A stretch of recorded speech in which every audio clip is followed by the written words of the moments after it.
From the field to the card shop, it's Moon 3PO and Bro PO breaking down baseball and the hottest sports cards. Bro PO, it is a technically a Sunday night. We're recording this exactly 12 o'clock midnight.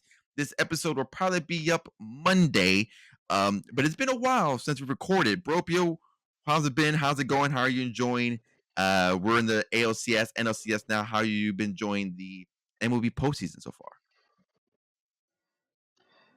Yeah, the games have been really good. I remember when we first last recorded.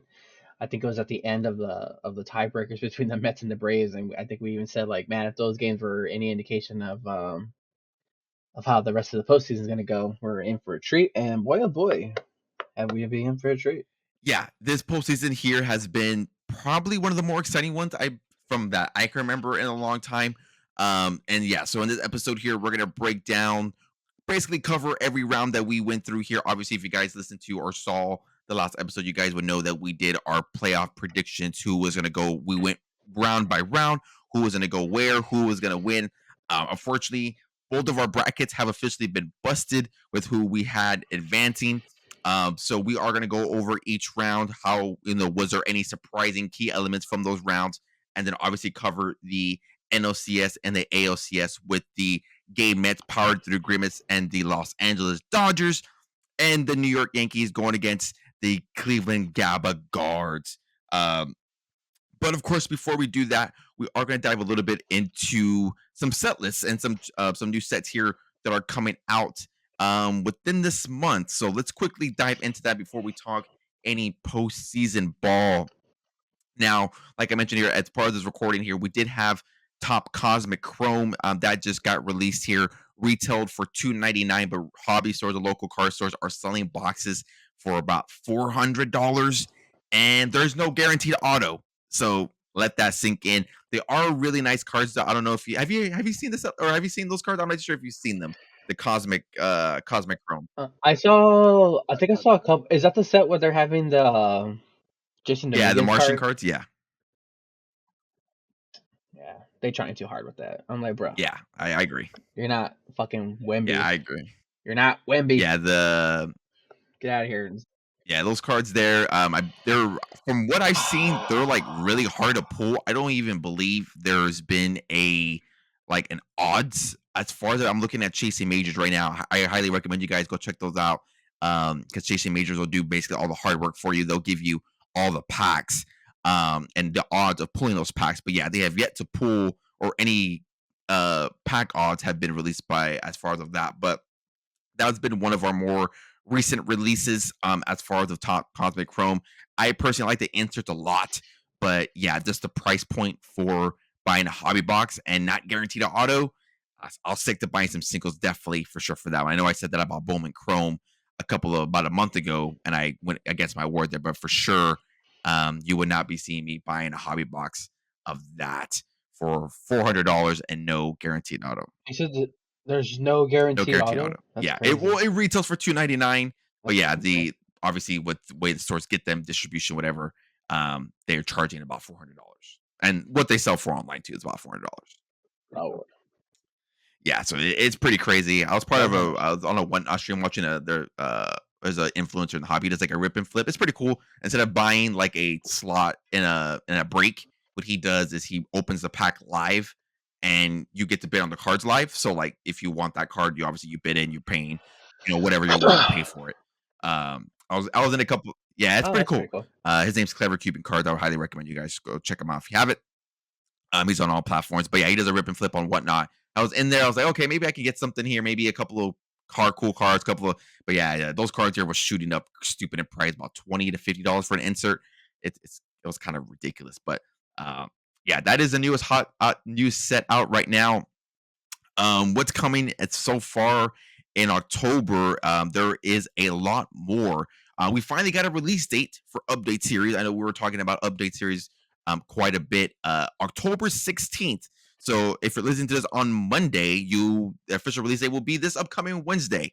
Officially here for Topps update. Of course, like I discussed, or like we've discussed here in the on the pod, that is of course the first flagship for Paul Skeens and his rookie cards. And there is a lot of good cards in that set. I've been a big fan of update series. I definitely will be picking up a jumbo box on release date. I think that's going to be a fun rip. I will have that video uploaded on the YT channel. I know, Bro Pio, again, you stick to more of like the retail stuff, the singles. Have you officially put the stamp of approval? Will you be buying an official hobby box? What I got? Oh, before you answer that question, when's the last time? Oh yeah, When's the yeah, last time you yeah. bought a hobby box? Was it Gypsy Queen?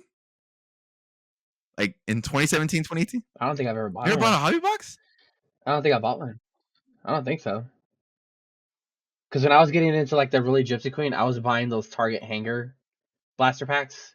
They come like three Yeah, packs. green pack, 3 packs, and like the green I was always parallels. pulling autos off of those. Yeah, yeah. I was always pulling autos after that. But I don't think I ever bought. Oh no, I'm lying. I bought a Topps Finest in 2017. Oh man, you bought a finest. Yeah, yeah. And I think it was like, oh, it was the one with Pedro on the cover, Pedro Yeah. Martinez. And I think it was. I don't remember I how was like, much how it much did you was. pay I for want that to back then? say. Now that's like one of the more expensive sets these days. I want to say 180. Don't quote me on that. I don't know That's off the top that's of my still head. cheap in these days, and especially these days here with these prices. But have Let me you see what it officially looks. What is it? What is it? 2018 Topps 2017 Finest? Yeah, I think it's the one with Pedro. I 2017 see it Topps Finest. at our hobby store every once in a while when I go in there. Yeah, this was it. Yeah, I wonder how much they retail for. It's probably cheaper now. Yeah, it was exactly this one. So Pedro, like in the Yeah, I like don't know if it was on 99 that version set of him, though. right? Like in the like it's like a 99 esque Yeah, yeah, that's it. Yep, that was the first one I ever bought. Now that I remember. Yeah, Topps Finest. So I have but yeah, yeah, I think for the price point, it's not that bad. It's not that bad. We think when we talked about it last time.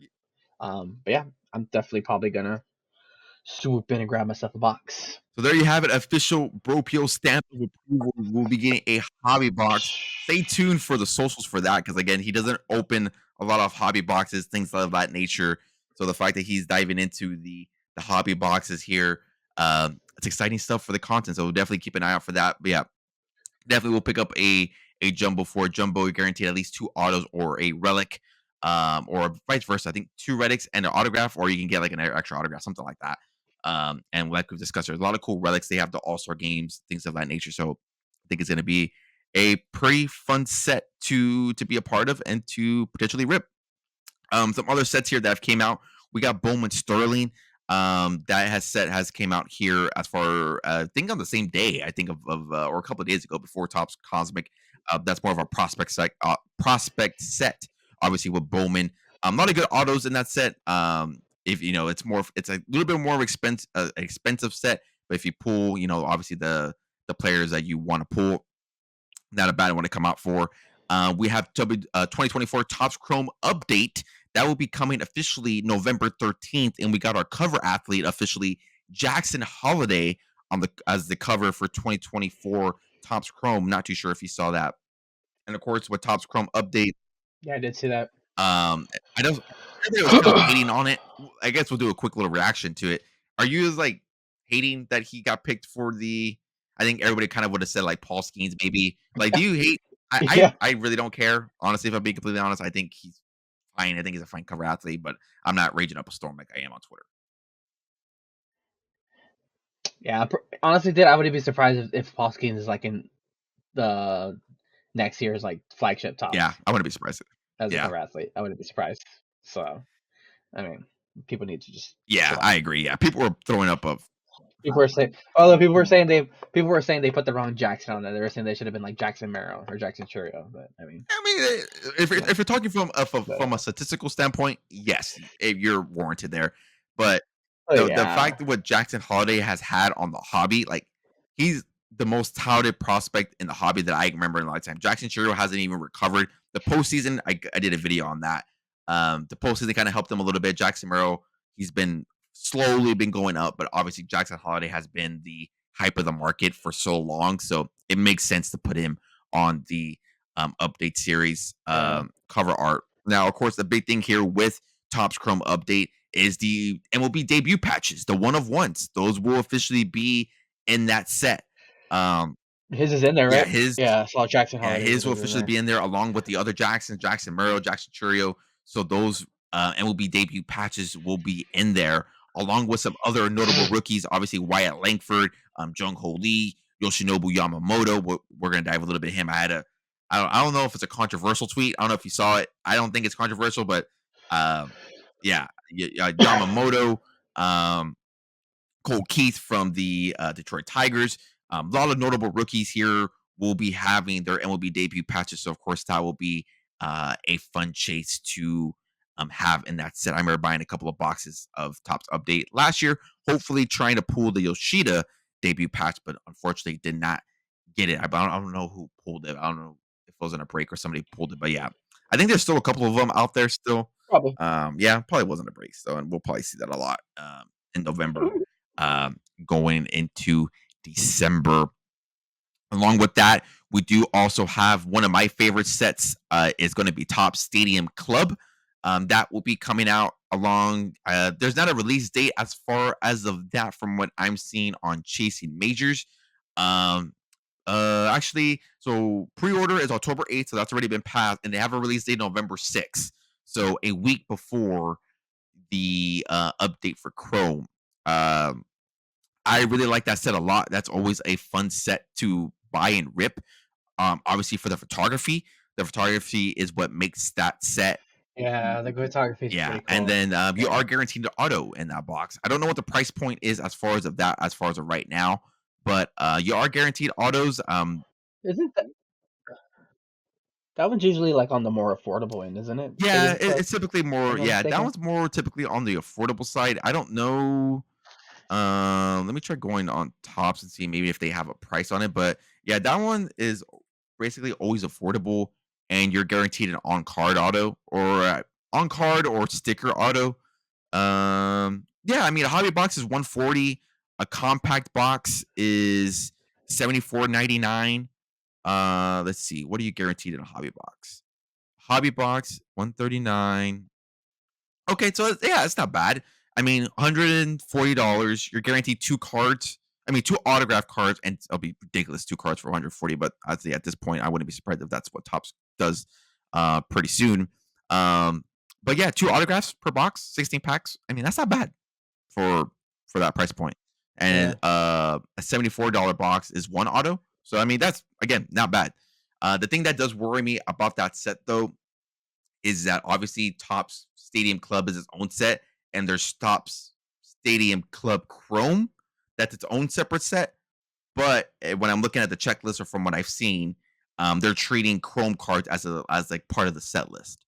So I'm a little bit worried that they're not gonna do Mm, Stadium Club Chrome like early next year or something like that. So that's the only thing that I saw that was a little bit kind of fishy from Fanatics and Tops, but uh, yeah, again, that's always a fun set to rip. So definitely we'll be getting into that one. And then of course your favorite set, and this is where maybe you might catch a little bit of heat. Your favorite set, Allen Ginter, is officially coming out here. I know people have been clamoring for Allen Ginter. That has a pre-order here. I think that's already passed as well, but that is going to be released here on October 30th, so one day before the spooky day of Halloween. Now, you, my friend, you do not like Allen Ginter, do you? I do not. I don't want cards of fish and random ass people. I don't know who they are. But I don't know. I guess that appeals to somebody. I don't know. It doesn't appeal to me. I think one time, I think I want to say it was back when we were buying the cards, like a lot of cards. Because I did like Gypsy Queen. They are funky looking cards though. So I think when I first bought a pack of Allen against her, I thought it was gonna kind of be like similar things, and then I got like a little insert card of like a fucking fish. I'm like, what the fuck is this? Like, what is this? And then I started getting like random people, and then like I got one like of a telephone. I was like, I don't want cards of a telephone. So I was like, yeah, this ain't for me. So So I always see it on the clearance you rack. mean to So tell me that you don't want to have an opportunity to pull a mini ballpark bites checklist where you can pull a hot dog, corn dog, popcorn, chicken tendies, chili dog, crab mac and cheese. I'm laughing like a cheeseburger, pulled pork sandwich, and cheesesteak. You want to pull a mini card of that, a 101, Nah, I'm good. or Keep your fish. my fiance might love this one here. There's a mini raids in the wild checklist where you can pull a Pilgic Stingray, a Sawfish, Electric Ray, a Manta Ray, a Devil Ray, a Spotted Eagle Ray, Southern Stingray, a Blue Spotted Stingray, a Butterfly Ray, and a Shark Ray. I was like, I'm Oh probably gonna be God. buying some Allen and Ginter this year, unfortunately, due to those. Um, and those are pretty hard to pull. Those are 1 out of 103 hobby packs. That is ridiculous. Good lord. There's also many states Yeah. checklists, Not a so fan. you don't want that at all, huh? No appeal. That's yeah, I just yeah, not for yeah. me. Allen Ginter is a there again. Yeah, there are some people who absolutely love this set, and by all means, buy what you want to buy, rip what you want to rip. I mean, there are some opportunities to pull like really cool cards, like a dual autograph. And granted, the odds of this are rare, but like an Ozzy Albies, Acuna Jr., Ken Griffey, J Rod, Derek Jeter, Aaron Judge. I mean, like there's opportunity to pull like really cool cards, but again, the odds of that when you can pull something a little bit crazier, uh, yeah, it's a little bit of a tough one for me to swallow. So definitely, maybe I'll buy a blaster box just for the hell of it. But yeah, as far as a hobby box, that's it's not in my system. I'm in the same boat. I don't necessarily hate it. I understand the appeal, but for me, it's just not something that I'm overly excited about. Yeah, no. I'll buy it maybe. If I ever do buy one, it'd be like when it's on the clearance rack because nobody else wants to fucking buy it. So. Oh man, you're gonna get a lot of hate on this. That's gonna be clipped and I'll be posted on the socials because you hate the Allen and Ginter. I would love for somebody who actually loves Allen against her to like tell me what it is that appeals to them. All right, there you Let go, me know. listen. Maybe I'm missing There you go, something. listeners. If you love Allen and Ginter, you love ripping Allen and Ginter. That's your favorite product for the rest of the year, for the whole year. I know there are some people who absolutely love this product. Feel free to tweet us at either Moon3PO or tweet BroPO here, or leave a comment here on this video if you're watching live on YouTube as far as why you love ripping Allen and Ginter. Maybe you can also convince me as well, because yeah, again, I'm not the biggest fan um, of this set. But to make our transition, of course, a lot of sets, a lot of checklists. Maybe down the line as we get closer to those releases. I know they seem fairly closer, but obviously this episode is going to be dedicated more to the postseason, kind of go over those rounds. But once we get closer, maybe there's something crazy that gets pulled, or we open up a boxes of any of those sets and we kind of go over what we pulled. Then obviously we can go deeper into those checklists like we did with Topps update. But to make the transition, we have the MLB postseason in full swing. We obviously had our playoff predictions, like we mentioned in the beginning of the episode. Our brackets are officially have been busted officially. There is still some opportunity for some teams to win, or who we had winning. Well, I do. I still have my team that can potentially win the World Series. Unfortunately, Bropio, your team, who you had winning the whole damn thing, has officially been out of the officially eliminated from the postseason. But let's cover it here. Which side do you want to start on, the AL or the NL?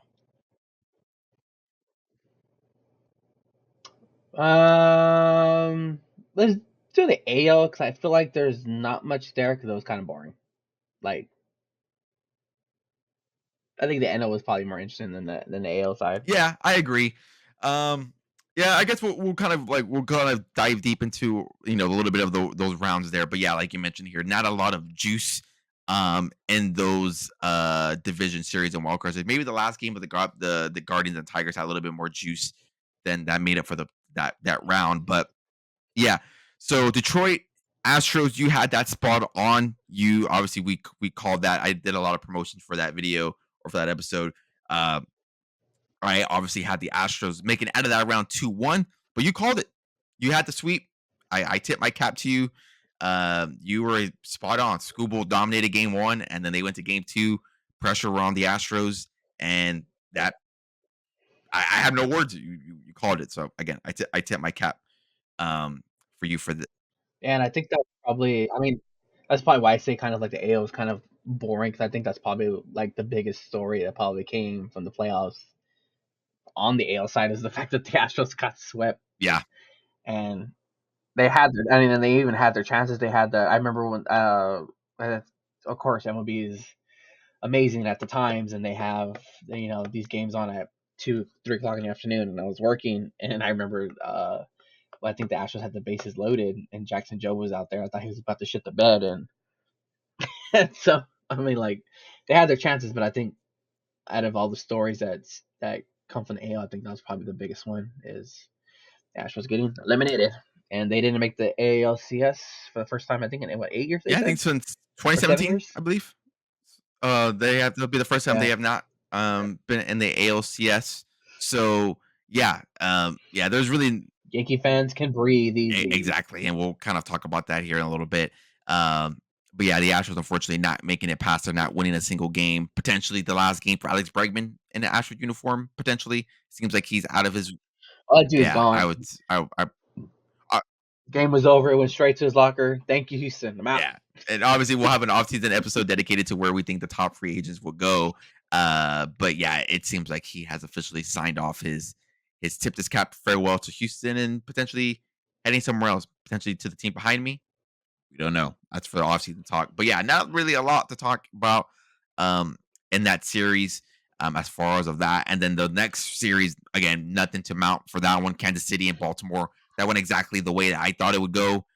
Kansas City sweeps. Baltimore Nobody can doesn't hit. show up again for the back-to-back years. And it seems like they kind of tease. It's also I think we brought this up too. Remember we said that how if the Orioles get swept, they've now been in the postseason the last 2 years and have not won a single damn Yeah, game. and that was a lot of the chatter So from like obviously from the networks and from people on Twitter was like where do the Orioles go from here? And I feel like they're stuck in a I don't want to say a rock and a hard place, but maybe that is the analogy for it. But you obviously have a lot of talent on that team, but you haven't accounted for nothing. Like they're Corbin Burns, obviously the free agent. Who knows if he's going to resign? I don't know what the Baltimore Orioles' intention is as far as the spending, but I think you're still in the same position like you are been the last 3, 4 years, where you have all the talent in the world. Obviously, you did trade off some pieces here and there to pull in some guys, but you your pitching is still a problem. The bullpen is still a problem, and yeah, they just weren't able to hit Jackson Holiday. I had him as kind of like a sneaker, like a sneaky pick. He got no plate appearances in the wild card series. Um, Gunner struggled. Ali, like all those guys did not hit. So I really don't know where that team goes from here, and I'm curious to see how they're going to operate here moving forward because it's going to be a very interesting offseason for them. I think, in my opinion. yep, I think they're missing that veteran bat. Probably what they need. Yeah, I can see I can see that like a But veteran kind of got to kind of like take their arm around, kind of show you kind of a guy that's been there. I don't know who that player is for them. I don't know who yeah, that is. Maybe when we do the offseason, maybe we'll look at that and see his potential fits for the Baltimore Orioles. But again, kind of just circles back to the ownership, like as far as of what their plans on are spending. Like, are they going to resign Corbin Burns? They didn't give up a lot for him, so I don't think if you don't resign him, you're going to be losing too much. I think they gave up DL Hall and somebody else. I don't remember who else they gave up, but they didn't give up a lot for him, so it wasn't like a top prospect type thing. So, uh, yeah, again, a lot of talent, but yeah. it's going to be curious to see where they go from here. And since we're on the topic of the Royals here, I might as well stay there because obviously with the Yankees here having the bye round going against up Kansas City and the Yankees officially taking the series here 3-1. I had it sweep. I think you had it 3-1, right? I believe you had it spot on. I think you had them winning at least one game, I believe. Honestly, I I'll have to cannot fact remember, check it. but that I sounds about believe you right. had 3-1. I think I was like all against the Royals, going against 3-1. Um, but yeah, I mean, it's kind of the same thing. I think that was I don't want to say I guess boring is the right word. Yeah, that series, Same thing. Nobody was hitting. Bobby Witt didn't hit. Judge didn't hit. So yeah, that series, yeah, it's like we're kind of just waiting for either or person to take off, and Like I think the first game was 1-0 or something like that, wasn't it? It was like real. Yeah, it was real like low scoring. I mean, the fact that Giancarlo Stanton is leading your team in hitting, he hit 375 in the series with an OPS of one over 1,000 with one home run and four RBIs. There you go. Juan Soto a little bit quieter, 286, OPS at 746. Like you mentioned, there, Aaron Judge continued to struggle in this series. Had 13 at bats, struck out in five of them. Hitting for 154 with the OPS of 620. Josh Chisholm, who thinks he's like the best player in the world, hit 133. So yeah, I mean, these guys weren't really hitting. It's basically the pitching that carried them over, which we know we say it a lot. And obviously in these series, that pitching does win you ball games, and that was essentially the case because when you look over at the Royal side, yeah, nothing really happened here. They activated Vinny Pascantino. He had one big hit, and that was basically it. He hit .63. Bobby Witt, like you mentioned here, first time in the postseason, only hitting a buck 18. Not really doing much. Tommy Pham led the way, hitting over 400. Salvador Perez didn't hit. MJ Melendez didn't hit. You had Yuli Gurriel, a 40-year-old first baseman, hitting over 200. So, yeah, nothing really crazy in that series, and it kind of went the way that I thought it would go. The bullpen, though, for the Yankees was pretty good. I would say that. But I mean, it kind of helps when you're kind of going against pitching that or hitting that's Yeah, not really hitting. yeah. Um, and I think that's. I was worried about the Yankees bullpen, and I still kind of am. I mean, Luke Weaver's been dealing, but I mean that's another story. Yeah. But Um, yeah, still nothing. I mean, when you're going against yeah, the Royals and they're not, and you have one guy or two players that hitting over 300 and one only played one game, um, yeah, that isn't really going to help you in that situation. So yeah, very boring series. I agree with you 100%. Didn't do anything for me. And then we go off to up north here. We got the GABA Guards going against the Detroit Tigers. Obviously, Game 5 was technically yesterday. They pushed that up a little bit earlier due to some potential um, weather delays here. That game going 5, and you had it spot on. Obviously, I had the Astros moving on, so I really can't say who I had winning. But you again, once again, nailed it. The Cleveland Indian almost said the Cleveland Indian, almost got canceled. The Cleveland Guardians advancing to the ALCS for the first time since 2016 to match up against the New York Yankees. And yeah, in this series here, I think it was a case of seeing the pitcher the same time over and over. They finally got to Schoolboy in Game 5. Obviously, Schoolboy dealt in Game 2. Um, but yeah, Lane Thomas here with the clutch grand slam. I think it was in the bottom of the fifth, if I'm not mistaken. One of those bottom innings. Um, but yeah, I would say again, this series wasn't anything crazy except for that moment, unless I'm missing something. But the Class A home run, I guess when they hit the home run off of Class A, oh, the yeah, Class Gary A, yeah, Carpenter, yeah, which that surprised me because I didn't think Class A would have ever given up a run. He's given up more runs already than he has in the entire season. But yeah, other than that, there wasn't really like a dramatic factor in that series. yeah. I didn't even get a chance to catch the game. Um, Game 5. I was out and about doing some things, but yeah, I don't know. I kind of feel like they were like the same in a sense. Like I felt like they were both evenly matched. Like I feel like one team didn't have an advantage over the other with the regards. I think maybe Cleveland has a little bit more of that veteran presence because obviously they have like Jose Ramirez and stuff like that. Um, and Detroit's more on the younger end. But other than that, I think they were both like evenly matched up in a sense. And so, yeah, I think you hit on all the big points was the Grand Slam in Game 5, and then the go ahead home run off of Class A. Um, yeah, Yeah, nothing too crazy here to speak from as far as a performance. Obviously, Stephen Kwan continues to hit in the postseason. I believe he has like a 22. He has like some crazy hit streak going on right now in the postseason. Hit over 500 in the postseason or in that division series. Jose Ramirez, like I mentioned, did have the home run, but has been a little bit off a slow performer. Only hitting a buck 88 with the OPS 788. Josh Naylor hitting 200. Will Brennan, David Fry. Those guys, performing, fairly decent, but on the Tiger side as well, like we mentioned, yeah, nothing too crazy as far as that. Kerry Carpenter had a pretty good showing. Riley Green put a pretty good performance. Happy that he was able to kind of showcase what he can do. Parker Meadows as well. Spencer Torkelson had a somewhat of a decent showing. Colt Keith, who I highlighted in my video, struggled pretty mightily, only hitting a buck 33. But yeah, as far as of that, like you mentioned, fairly evened, very just pitching based. What did Scooble officially go for in the postseason in his first showing? Let me pull up his official line. So yeah, Terrence Scooble in this year as a starter in the postseason, 1-on-1, 2.37, 19 innings pitched. I think he did what he was supposed to do. He showed up well for his team. It's probably I'd say probably basically stamp of approval going to be your AL Cy Young, and basically showed why. And I'm glad he was able to do it on a big stage. I feel like obviously Detroit obviously not gonna get a lot of love, but maybe from like a neutral fan or from a casual fan, Terry Scooble, finally made a name for himself, and I'm glad that he's going to get some respect moving forward as the uh, years move on.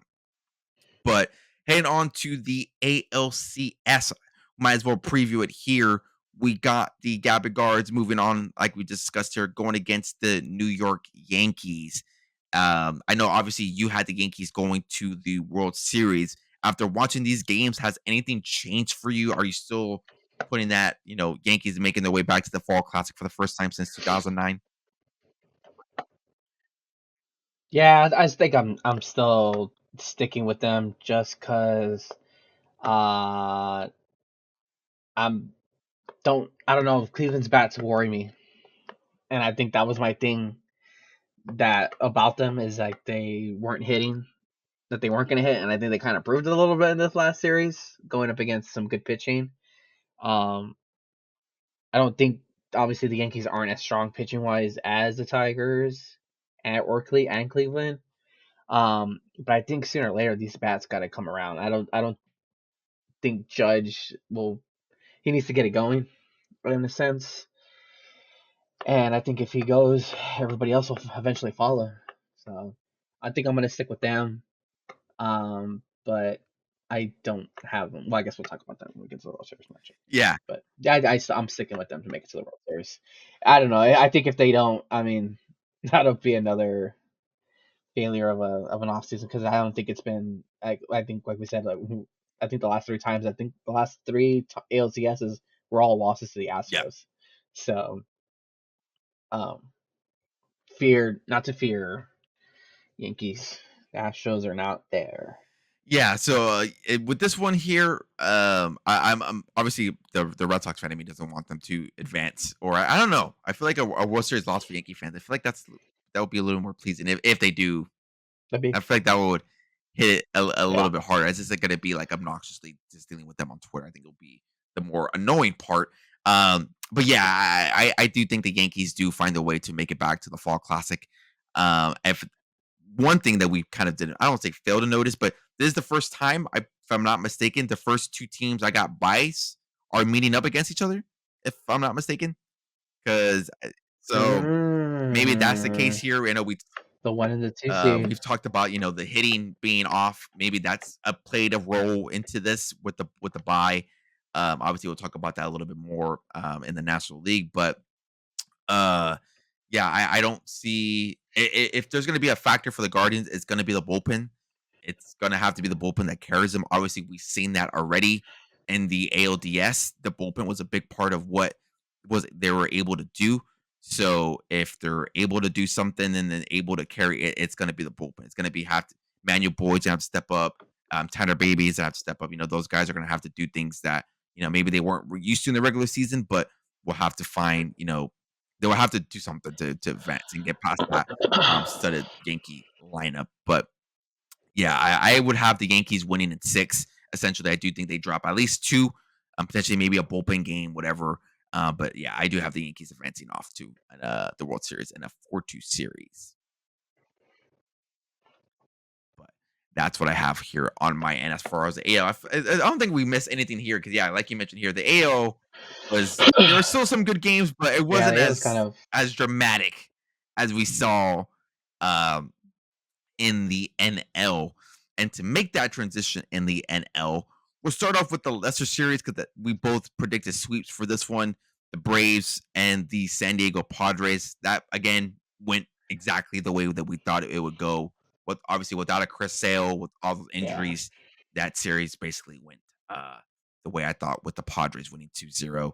Don't think there's really that much to uh, take away from that, unless there's something else that I potentially missed. But yeah, it went the way that we thought it would. Yeah, I think even when we were recording that episode, I think that's when I think you found out that Chris Sale was scratched from the the wild card series, and we're kind of like, yeah, there's no Sale. Like it's yeah, it was an injury bug team, um, so there was no way they were gonna get past the Padres. Yeah, and there's not really much here to cover. Yeah, once we heard Chris Sale was gonna be out, maybe you give the Braves one game, but yeah, after that, there's really nothing much to cover, and that went the way exactly that we thought. Now, the series that was a little bit more exciting as far on the wild card side was the Milwaukee Brewers and the Gay Mets, powered by Grimace. We had both the Brewers advancing, uh, and unfortunately, the Game Mets here, powered by Grimace, powered by OMG and Jose Iglesias, shocked the world once again, and they find a way to pull the series out, winning it, taking it 2-1. The antics with Jesse Winker, all that craziness, slamming his helmet down and everything like that. Um, have the Mets surprised you a lot? Because obviously we knew how hot they have been, but man, this team just finds a way to keep the. Obviously, we're jumping ahead, but at that time, we're just finding ways to roll in there. Yeah, I think even when I was watching the when they were playing the Braves in those tiebreaker games when they dropped that first game, I was like, dude, they look like they were like they look gas. I was like, there's no way that they're gonna like at the end of it, I don't remember what the score was, but I remember them blowing the lead a couple of times. Edwin Diaz was shit in the bed again. Um and so I was like, dude, there's no way if they even if they slide in, I don't see them getting past the Brewers. Um but I mean, yeah, they hit in big moments. Frankie Lindor is coming up clutch in a lot of moments. And so I think it's finally. I mean, I think I remember where people were saying, "Oh, Lindor's not worth the contract, and he was overpaid, and blah blah blah." So I think he's finally starting to get the respect because even when I mean, even at the beginning of the season, he did not start Yeah, hot. Like he was struggling a lot through the season, and people were ready to write him off. And the next thing you know, a couple months later, or we're halfway through the season, or a little bit more towards the end, people are saying, "Oh, he has a running at the MVP," which obviously is not the case. Going to show, hey, but I mean, just to be in the consideration, like, oh, he might be an MVP, and now doing what he's doing in the playoffs, it's pretty cool to see. And I don't know, it's gonna be an interesting matchup. yeah, yeah. You nailed it there. On the Mets side, not exactly the. I don't say like a over dramatic or like overperforming player or series of players, but they got just the dramatic hit or the big hit when they needed it. Obviously, Jesse Winker, Polar Bear, Pete Alonso, And Pete Mark Alonso, Vientos, Lindor, like they got the hit when they needed them. And I think that's what you need, and it helps when you have those veterans. I know everybody kind of likes to make fun of it, but like Jose Iglesias is that guy. Like he's that veteran guy that just brings everybody together. JD Martinez is there. that Uh, JD, yep. Guys who've been there, so they know what it takes to win those games. And obviously, like we've hinted on the Brewer side, at that time, just a very, very young team. Not a lot of people had that team going that far. So obviously we tipped our cap to them. Maybe you had some veteran guys. Reese Hoskins, unfortunately, he had a horrible postseason going 0 for 9. But I mean, yeah, I mean, there's really not that veteran presence. Jackson Churio, I glad I kind of nailed it there. He, balled out in the postseason, hitting over 400, had some big hits, OPS over 1,000, exactly 1.500. Garrett Mitchell had a couple of big hits. Sal Frelick had some big hits, but yeah, unfortunately, was not enough to overtake Grimace, unfortunately, and dropping that series 2-1. But like we mentioned here, we tip our cap to the Brewers. I think it was a hell of a year for them. And yeah, I think it'll be interesting to see what they do here moving forward. So I think on this side, there's really no wrong way that we can go because both series were very, very good. Both with the I will obviously we'll stay here with the Mets and the Phillies. But the Mets taking the series here 3-1. Obviously, we didn't have the Mets going that far, but both had the Phillies going to the NLCS. Um, is there anything in this series? I know we kind of hinted on the buy thing. Um, Coming at the fault for the Phillies. But man, if you're a Phillies fan, your first time taking the NL East, last year unfortunately losing to the NLCS to the Diamondbacks. Obviously, the year before that, losing to the World Series and the Astros. So you're taking steps back. If you're the Phillies, if you're the Yeah. Phillies, or if you're a fan of the Phillies, are you worried about where this team is going? Do you think that window is slowly closing? I mean, I think they are an older team. They don't, and I don't know their top prospect, like what their ranking is in prospect wise. But if you tell me, like, I don't think they have, um, like, no prospect names come to mind. I guess this is what I'm trying to say. Like, well, how many top 100 prospects do they have? I don't know as far as of like let me see if I could try to figure that out here for you. Obviously the guy that comes to my head right away is going to be Aiden Miller, but I mean I think he's like in single A. He hasn't really gone that far. So according to Baseball America, you have four. You have Andrew Painter who Yeah. just finally made his way back here from Tommy John. I think he's a little bit of a steps away from that. So you have Andrew Painter, you have Aiden Miller, shortstop, Justin Crawford, and then you have Starlin Kaba, another shortstop. Uh, Okay. Yeah. But Yeah. MLB Pipeline has them three prospects, but the they're in double A. Two of them are in double A. One's in yeah, single A. they're So they're not like yeah knocking on the they're door. they're pretty far. So and I mean, two of them are shortstops, which is taken by Trey Turner, unless they plan on moving him or move any of these guys. And then one's in the outfield. So I mean, um, yeah, I mean they're I mean I don't know. I just think they're an aging team, and I think this is kind of like the backlash that Dave Dombrowski gets a lot is that he pays his vets and depletes the farm system. And I don't know, like you said, they're taking steps back. They went from the World Series to getting in the out of the NLCS, and now they're out of the wild card round. I mean, they're out of the DS round. So I don't know if I want to say that I want to maybe the break had something to do with it. I mean, them sitting for 5 days. Baseball is such like a streaky game, and I think that's what's kind of in the favor of the Mets right now, is they played those two wild card games. I mean, those two tiebreaker games with the Braves. Then they went and played a good series with the Brewers, and then just went into Philly, and it just took over. Like Pete Alonso had those big hits, and I think those games, besides the next rule with the Dodgers, I feel like the Mets are the only ones that are putting up big runs on the Yeah, board. Like they're mashing. You got Lindor's hitting grand slams. Pete Alonso's going yard. They're clicking at the right time. yeah. No, yeah, you nailed it there. They really Yeah, because are. the Phillies from an offensive standpoint, only hitting here. Let's take a look here what they did here in the division series. Yeah, as far as an offensive standpoint, only hit as a team 186. Had an on base percentage of 295, slugging of 302, and an OPS of 597. So not the prettiest of numbers from an offensive standpoint. Some guys obviously did show up. Bryce Harper hitting over 300. Nick Castellanos, I know he had his fair share of moments in that postseason with the fans, and then ironically, or like I cheering him on when he swung Yeah. on two pitches out of the strike zone, but hit over 400. But some of the other key players here didn't do so well. Trey Turner hitting 200. I know Kyle Schwarber had that big walk off, not walk off, the uh, opening home run only hit 125. Alec Boehm hit below 100.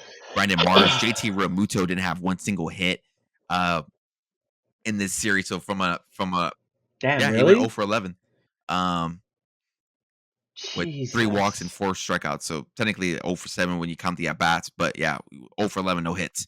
Damn. Um, but yeah, they struggled offensively, and I think that was the thing here that we kind of briefly talked about is that break kind of hinting on that. Obviously, no player is going to come on and say like that break was terrible or whatever the case may be. But definitely does raise a question as far as of if this break or layoff is a little bit of an issue for these types of teams.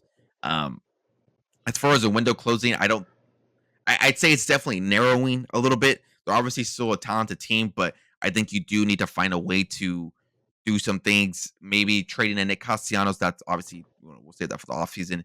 Maybe getting rid of those contracts, getting rid of Castellanos. Maybe trading a Bohm, something like that. Maybe I think you do gotta freshen up the team a little bit because my thing is if you have the same team for the next 3 to 2 years, whatever the case may be, and you're not winning, it's not working. So you got to do something to, I mean, yeah, and all these guys are yeah, extended. Bryce, JT Remuto, um, Trey Turner, Schwarber, yeah, Castellanos is there, like Schwarber, like all these guys are locked up. And if that's your core, like I don't know, yeah, yeah. they need. Something needs to happen. I don't even know how. Like, and then you gotta, and even if you do trade them, you gotta find somebody who's willing to take those contracts. Unless Philly eats some of the money, like unless they do like a Mets deal where they start buying prospects, but I highly doubt it. Yeah, I think there's something here that definitely needs to be done on that end. It is they don't call him dealing Davy for nothing, so maybe he does find a way to work out something. Obviously, we know about him from our Red Sox days, um, but yeah, hasn't officially gotten in the ring yet. So it's going to be curious to see how the Phillies operate heading to that to their off season here, and then the Mets again doing what they do. You already kind of hinted it there, getting all the big hits, shutting them down, doing what they got to do, and yeah, putting on a show. It's going to be curious to see how they perform in the NLCS. Now to head off to the other division series here, obviously the Los Angeles Dodgers and the San Diego Padres. We had the same teams here moving on, both division round wise. I had the Dodgers obviously moving past it. And game five, I think we both had them going game five. I had the Dodgers. You had the Yeah, Padres. So we're going back and forth on that one. But yeah, the Dodgers here pulling it out on a 2-0 victory in game five. Yoshinobu Yamamoto dealing in game five along with you, Darvish. It was really cool to see those Japanese pitchers going against head to head with each other. Thought that was really, really cool to see in a game decision here, game five. But man, that round fed families. That should have been an NLCS matchup. It should have been seven. I yeah, I understand it from a logical standpoint why the division rounds are five, best out of five. But man, if that was a best out of seven, that would have fed even more families. That was a tremendous. That's what postseason baseball is all about. Um, yeah, great series. I'm lost for it. I'm gonna let you take over for a little bit, but yeah, that series was. I was glued to my TV every inning, every pitch. yeah. And I think it also helped too that they were they were always the later games too, so we always got to catch them. But yeah, man, I wish those games would have been. I wish these were either. I wish it was the best out of seven. 'Cause I think had we gone to like a game seven or something, but man, that would have been cool. We got fans fighting with each other. They're throwing trash on After the when the damn stadium. I'm game like, come one, on, game two, guys. fans are fighting each other outside. I saw people fighting. Like, what the hell? Yeah. All I could think about was that. All I could think about though was that guy, that meme with that gif where that guy's clapping and then he's Dodge fan. He's like, I love that gif. Oh man, I love that video so much. uh, yeah. I mean, it was good. Obviously, I had the Padres coming out of this round and actually having them win the World Series, and obviously that's not gonna happen. Um, but yeah, I don't know if the bats just went cold at the end, which is crazy. They got shut out in Game 4, and then well, they got shut out in Game 5 too. They Yamamoto uh fucking dealed, which was pretty cool to see. Because I feel like he was my biggest like Yeah, he what was. if, like what are we gonna get out of him? Like he wasn't fully Yeah. stretched out. He was just coming back from the IL, and I feel like they were putting a lot on him.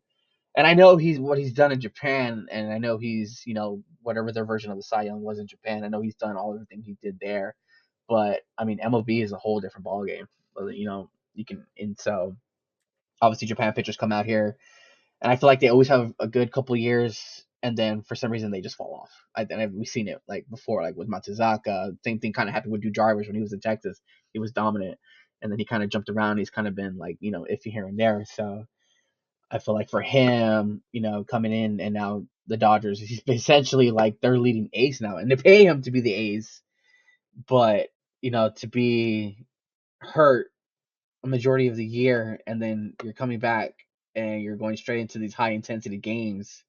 We got Tom DeLonge singing all the small things up at the Padres, and so I mean he pitched. I don't. He went 5 innings, right? 5 innings. Yeah. So hopefully, I mean, I don't know how many. I don't know how many total pitches he threw in that game, but I mean, I think honestly, they might need him to go a little bit longer. Hopefully, um, but man, that fucking bullpen game though, that was crazy. I think that was the biggest miss for the Padres. Like, I think they were even talking about it on the post game. I think it was Jeter who was talking about it. Like, he was pretty much saying like he didn't like the bullpen game. Like, it's crazy that he's like, yeah, I know, like they've kind of what like led them or what carried them through most of the season, but like for this to be like your potential last game and you're denying on the bullpen, like it's crazy. But like Michael Kopech was fucking dealing. That's my dog Like, right there. Dodgers obviously fixed him. Dodgers actually obviously did something with him, and he's out there dealing. Like, I think, and he's dealing like the way he was. I think meant what the White Sox I think wanted him to be essentially, and it just unfortunately never turned out that way over there in Chicago. Um, I mean, he's coming to LA. He's fucking dealing.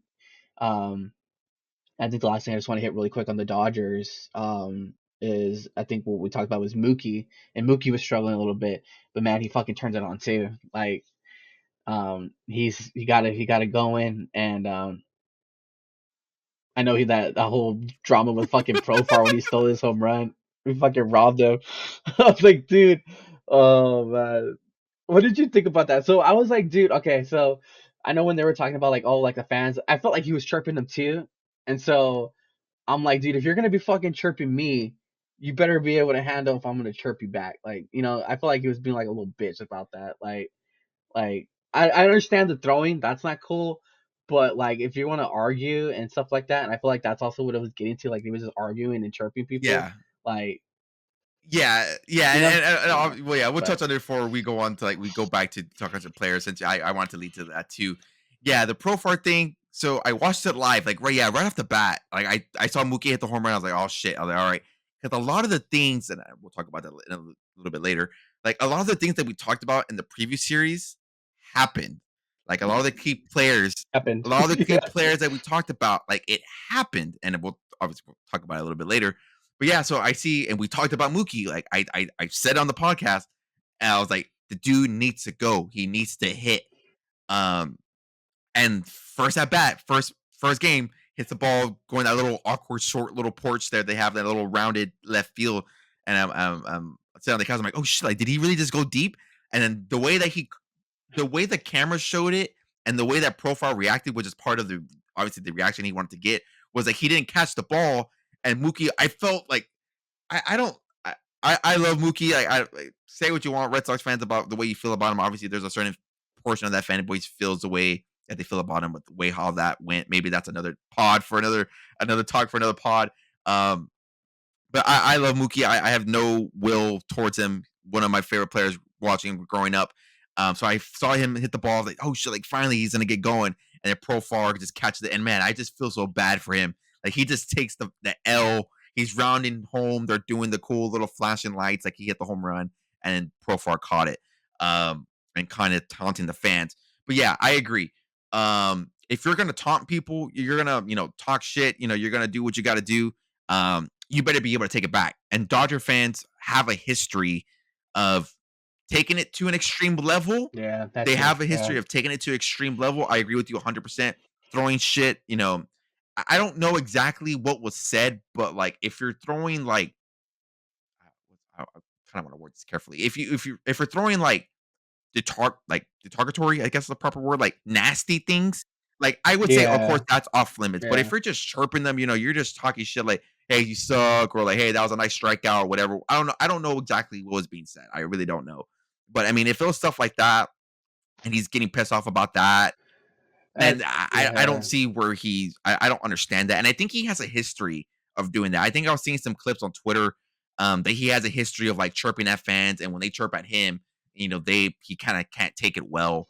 I really don't know what, um, his his issue, and it seemed like he was involved in a lot of interactions or, like, altercations, not only with fans, but, like, with teams as well throughout the year. I know he was, like, in a big part of that. Um but yeah, I throwing fan probably doesn't help that he has fucking Manny Machado as a fucking yeah, teammate yeah, too. when you have Manny there, that probably doesn't help at all. Um, but yeah, the throwing of the stuff, throwing baseballs, throwing trash, whatever they're doing, I don't agree with that 100%. I'm with you 100% on that. But if you're a player and you're mocking fans, they're gonna mock you back, and you better be able to take it. Like, it's nothing different from what we've seen, like Yankee fans or like any other like big fan base. I would say even Red Sox fans, like obviously chirp, you know, players as well. Um, So, yeah, I agree. I agree with you Yeah. 100%.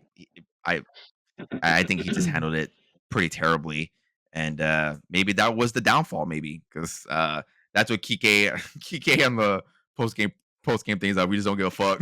It's just slapping dicks with his teammates and saying, "We don't give a fuck." And dude, and what's the fucking like? Why are people acting like his celebration's brand new? Like Dude, he's he's done that been with the Red doing Sox. He this. did it with the Red Like Sox. He's been doing that all year. He's done that for, like, yeah, years.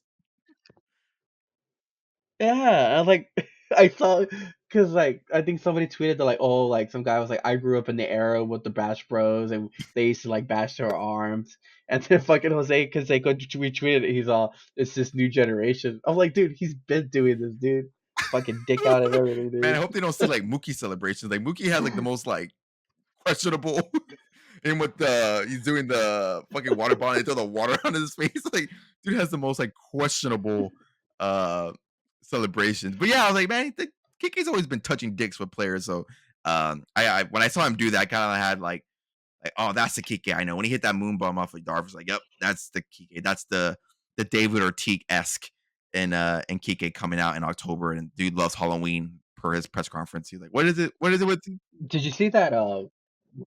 when Go I don't ahead, know go. if you saw that press conference thing when he was like, some guy asked him, he's like, "What is it with you in October?" And he's like, "I like Halloween." I was like, that's such a Kike answer. Fuck. Dude, for real. I was gonna say, did you see that? I don't even know what graphic it was for what it was, but it was like a lot of playoff stats. Fucking Kike was like the top, if not like number two on like Yeah, I think it majority was of like, them. I don't know if it was like home yeah, let me see runs if I can or find it really quick. But yeah, the dude was like leading in like home runs, like most hits in a game. I was like something crazy like that because that obviously he had good runs in the postseason like 2020, 2017, 2016. Um, but even that 2021 run with the Red Sox, man, like that dude was just on a different level. Like that dude was, uh, like yeah, that dude was just on. that fucking video game plug here, but that card in Diamond Dynasty that it would be the show that Red Sox card. Oh god, dude, that I card was was hoping you were so gonna bring that up because nasty. remember that card in I was the like, in MLB the Show, man. That was like my favorite card to use. He had such like a glitchy swing too. Oh man. he did. Yeah, I don't know what it is about Kike. Like he has like such a glitchy swing. Because I first started using his card. I don't know what MLB the show it was, but he had a Dodgers top Oh now yeah, he did. card, and like it was like a low 90 card. But oh my god, dude, I would hit with that card all the time. And then when they came out with that 99 Red Sox postseason card, that card was crazy. But yeah, speaking of balling out too, fucking Tatis balled out too, and it was pretty cool to see him get um and I think that's what I think as baseball fans too. I think that's what a lot of us look for when these like young, energetic players um what's his face Ashton Merrill. Jackson Merrill Yeah. too. Like those catches he had. Jesus, I think it was I don't know what game it was, but there was one. I think it was probably game three, or I think the Dodgers had some runners on. Yeah, because that's the game that they were only up by one, and there was like a hit to like deep center, and I was like, dude, I think this ball's Oh like either yeah. gonna be an easy double. The fucking Jackson Merrill caught it. I think Yeah. you know what I'm talking about. Um, but yeah, it was pretty cool to see like Jackson Merrill ball out and fucking Tatis is balling out. I think a lot of us were look for these young guys to like these up and coming young guys, and I think that's why we put a lot of stock into like Jackson Holidays, and guys like that that we want to see them ball out in the playoffs. Um, like Shohei obviously didn't have the best first round, I guess Yeah, I he want to only hit say, 200. or playoff debut.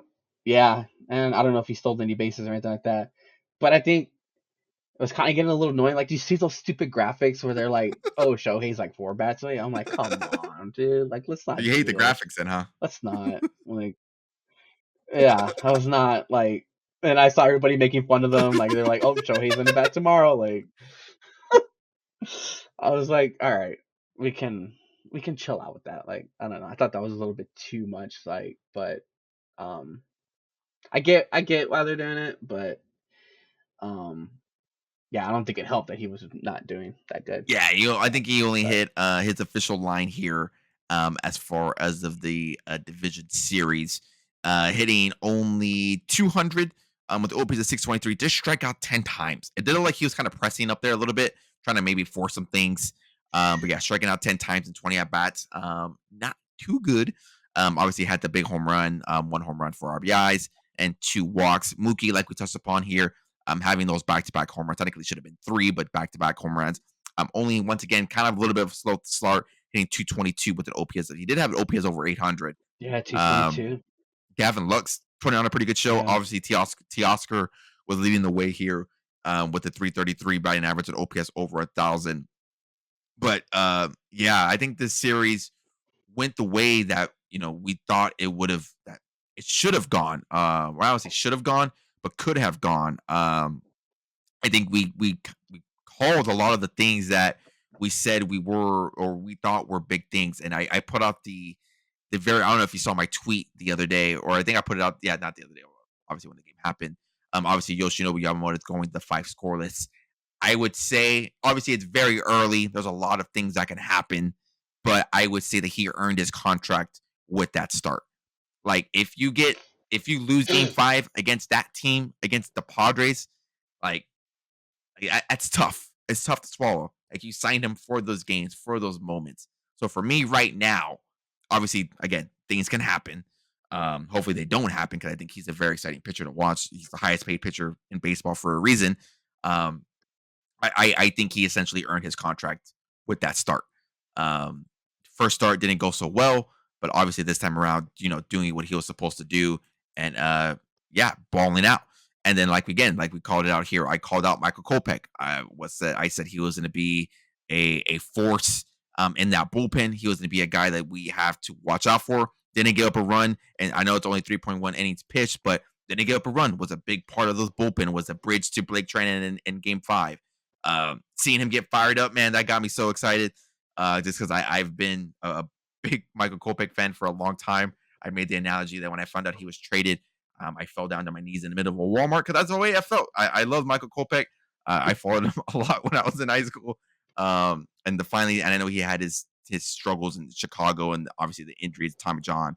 Um, so to see him show out, ball out on a big stage like that as well too. I put out a tweet on my personal account that Michael Kopech will always make me feel something. I will always love Michael Kopech, and I hopefully he can continue to ball out. It's going to be interesting to see his usage moving forward. But yeah, again, you nailed it too. Tatis balling out. It was fun to see him. I think.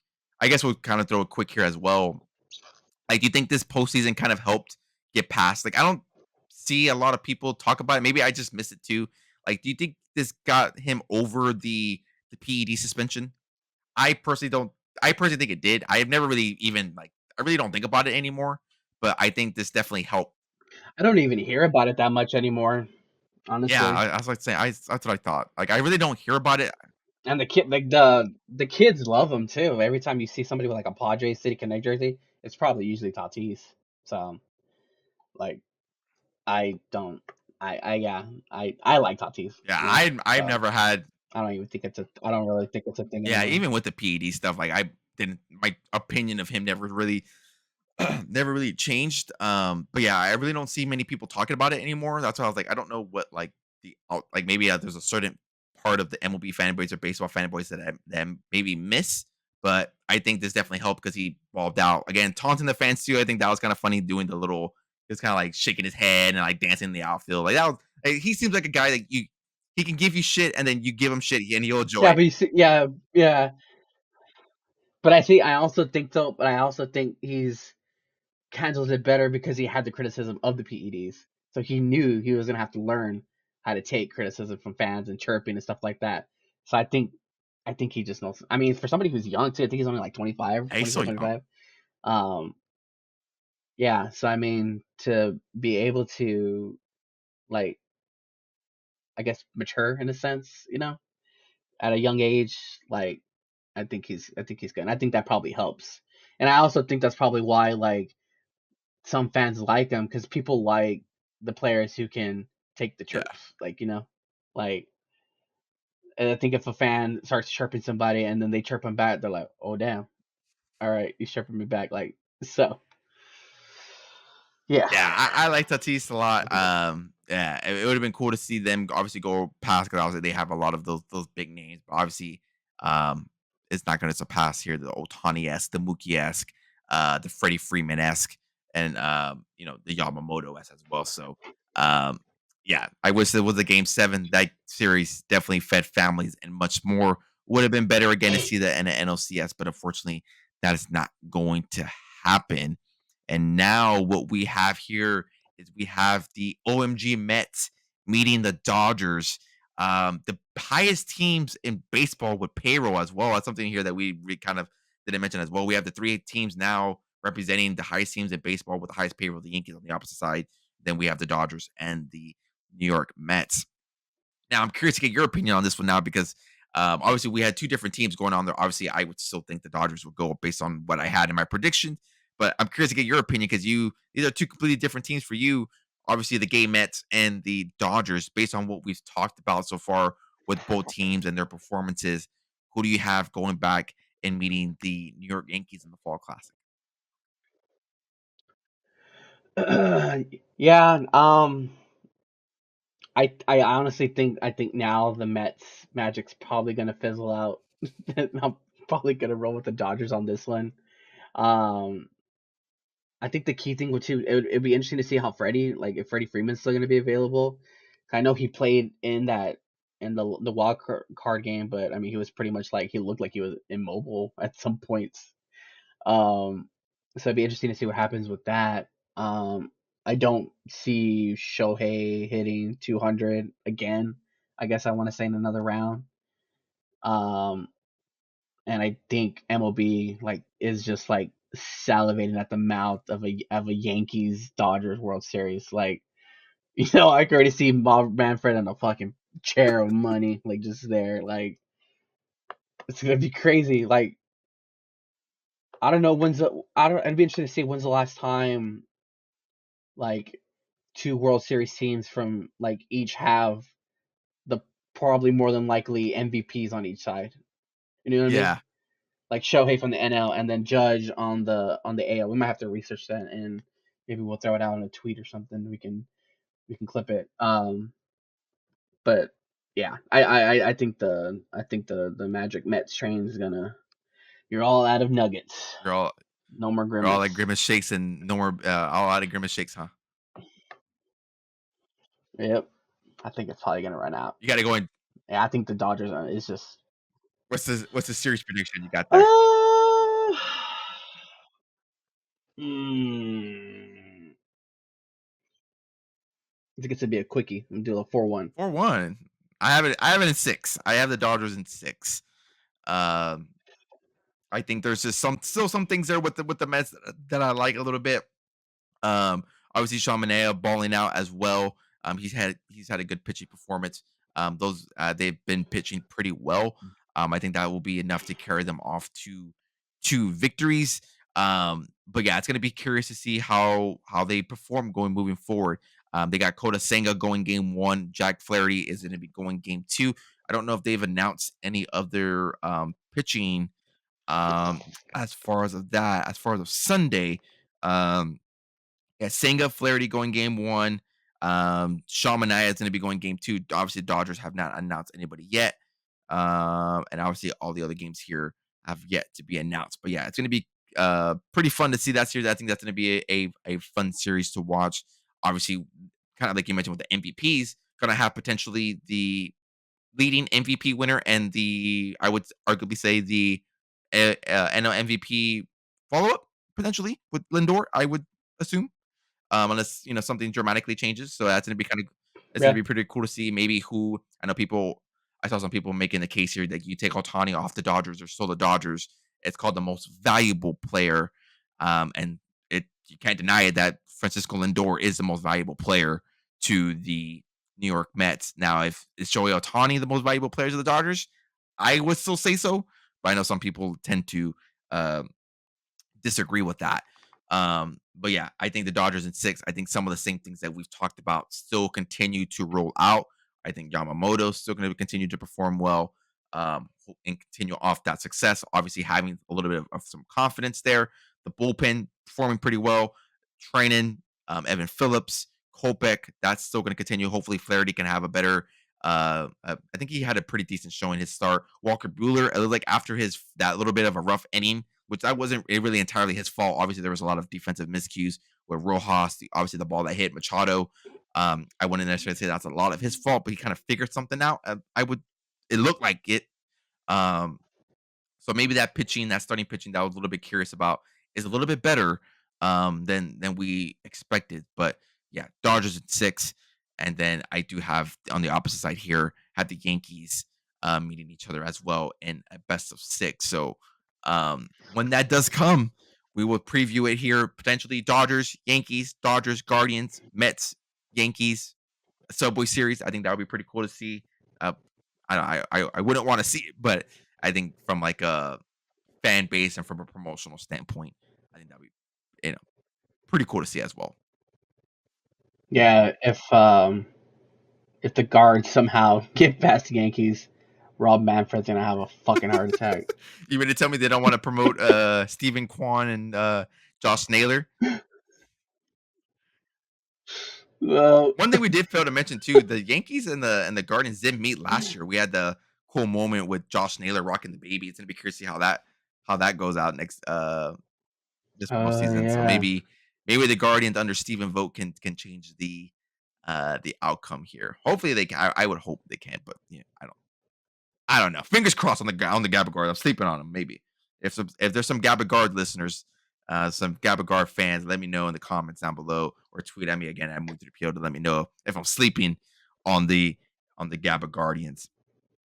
But that is our postseason episode. Obviously, it's been a little bit since we recorded, so I thank you guys for your patience. We thought it would be best to let these games roll out, recap them all at once. Obviously, we probably missed a couple of things, but obviously highlighted the key topics and bring them all into one. And we'll be seeing each other once again once these games. I would maybe if something dramatic happens, um, maybe we'll do a quick little episode kind of going over those episodes. Maybe if one round wraps up a little bit further or faster, or if there's something just really, really dramatic that happens, um, come up with a quick pod. But yeah, that's what we had here for this episode. Thank you guys for listening. Bro Pio, I'm gonna throw it for you before I wrap up my thing here. Do you have any final thoughts or potentially anything here that we may have missed on our end as far as of our wild card and DS recaps? No, I think we pretty much hit on everything. We did. I don't know if we talk about Jackson Trail. I know he balled out a little bit, Yeah, so we hinted at it a little bit. he had that Yeah. big hit and that. Yeah. So I don't know if I don't remember if we talked about him or not, but yeah. So the first game of the World Series is scheduled for October 25th. So that would put us at next Friday.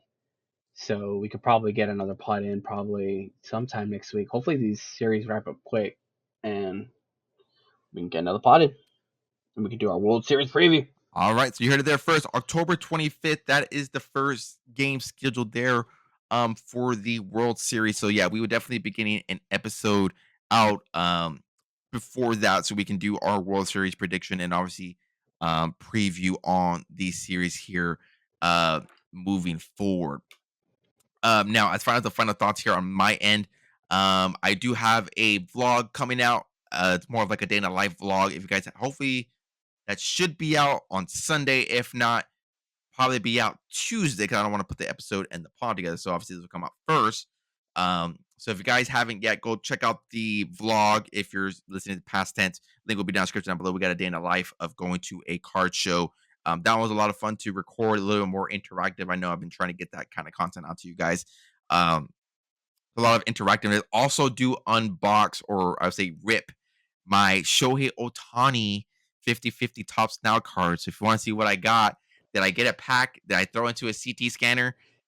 You will have to go check out the vlog, see what I pulled there.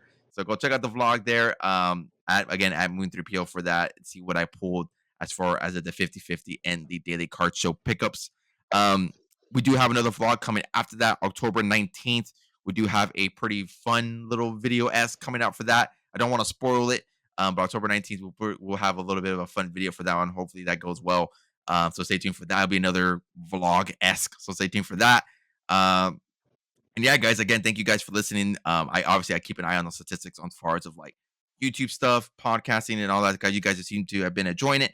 So if you guys have been enjoying the podcast both on YouTube, please feel free to subscribe and leave a like on this video. If you guys enjoyed this episode, who do you guys got in the World Series? Who do you guys got in the division rounds? Also, sign up in the comments down below, or feel free to tweet me at Moon3PO. RoPO has a different handle. I will add his at down in the description down below, and also in the tweet promoting this. And if you guys are listening onto Spotify and or Apple, again, please feel free to leave a rating on that because that's a free way here to help support us and help support, what we know, what we're doing wrong, what we're doing right, or make those improvements to making sure that we're bringing the best type of quality content to you guys, if that's both video and audio format. I do thank you guys for listening, watching, and we'll see y'all in the next one.